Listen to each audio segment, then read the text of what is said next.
With just days to Election Day, most Americans have already decided which candidate they'll check off on the ballot Tuesday. Although, according to the latest CBS News poll, there are 8% of people who still haven't made up their mind.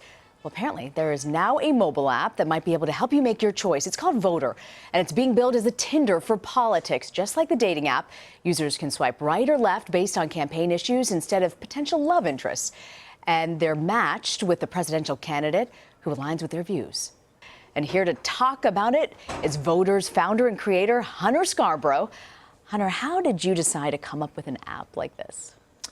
Well, like a lot of people, I think I was very frustrated by how difficult it was to become informed. There's so many conflicting sources, all coming from different directions. I didn't want to vote on a soundbite from a news anchor or a soundbite. I won't take offense to that, okay? I would assume not, right? But a soundbite from a news anchor, a soundbite from an uncle, Yeah. a soundbite from a politician. I really wanted to know who these people were. I wanted to know what their track record stood for. So, Hunter, tell me how this app works. So essentially, you're swiping left and right on political issues. You're answering a handful of questions based on your political beliefs, and we're showing you which political candidates support the same issues that you do and have a track record to back that up. So if someone has a consistent record over time, you're going to match a lot higher than with someone that may have waffled or flip-flopped on that same issue.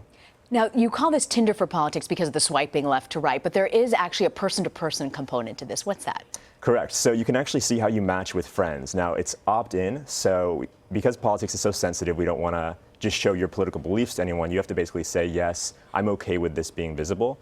But once you do that, then you can see how you match up with friends on the political spectrum. You can see where you map. We actually visualize kind of the liberal, conservative, whole sort of political map, and we show you with a pin of where you kind of are on that spectrum. You can see where friends are on that spectrum, and hopefully fostering intellectual discussions and less so, maybe arguments, because we can see how close some people are together. Oh, interesting. Right. Now, what are some of the trends or interesting patterns that you've seen through this app? Right, so most of our audience is actually millennials, that 18 to 35 demographic, as you might expect. And we've seen, and not surprisingly, they lean to the left a little bit on a lot of issues. But we have seen on a few particular issues that they are surprisingly conservative. So one, for example, was, we looked at recently the border wall. It was about a 50-50 split. It was 51-49.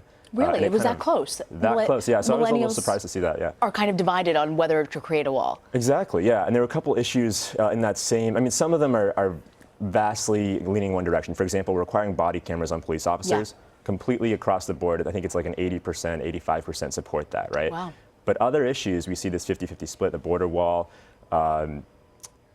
We also had, I believe, the Black Lives Matter movement question. We were a little surprised to see more of a 50-50 split there. Do you so support, people are divided. Yeah, do you support the Black Lives Matter movement? That was a 50-50 split. Now, when you talk about the ethnic makeup, millennials make up one of the most diverse ethnic groups. How does that factor in what you're seeing on these trends? So we can get a little bit of that data from our audience, but we also are so protective of our users' information that we don't, it's all sort of opt-in, right? So they only allow us to see as much as they want us to see. So I can only speak to kind of a small group that have said, yes, take my information. I want you to be able to use this for polling. But I can say, like, the age demographic is very easy. We get that information, from Facebook. But beyond that, it's tough to say what the makeup of our audience is. Right. Certainly. So what's next for Voter? The election ends in a few days. Correct, so what happens to the app? So we're actually really excited for 2017 because there's big local elections happening across the United States, specifically in New York and Los Angeles, actually. In New York, there's a very hotly contested mayoral race coming up, which we will be doing information for. So if you're a little bit undecided or wondering when that election's coming up, feel free to use the app. We can help you out. We're also looking at international politics. But the last thing that I'm most excited about personally is something called legislative updates. Working title, it's not great. But we're going to basically show you votes, bills, legislation that's relevant and specifically impactful to your life. That's great. So an example I like to use, 2 years back in California, there was an anti-ride sharing bill that went through the California state legislature. It would have made it very difficult for Uber and for Lyft to operate in California. But most people didn't know about that. So we basically want to bridge that awareness gap. So having this app, you can decide local elections as well, and maybe even issues that you might not be able to track as closely as you want. Exactly, yeah. I think there's a lot of very amazing political tools out there. Yeah. A lot of them are built by very politically engaged people, though, not surprisingly. Yeah.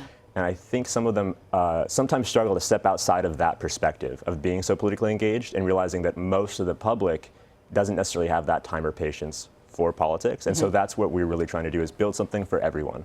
that's fun and fast and easy to use. You know, you're a first-time entrepreneur. I want to ask you, I know you've got lots of ideas for the future, but how hard was it to get that funding to actually start this? What advice do you have for people who might have an idea and want to sort of crack Silicon Valley? Well, so the first thing that I'd say the biggest hurdle for anyone trying to execute on something or create something is that 99% of people don't actually go through with what their idea is. I mean, that's probably the initial filter, is that someone will have a great idea and they won't pursue it. So just by pursuing it and being determined to see it to its end, you're already 1,000 times ahead of the game. So don't give up. Don't give up is the best advice I can give, absolutely, yeah. Hunter Scarborough from the app Voter, thank you for joining us. Thank you, Rena.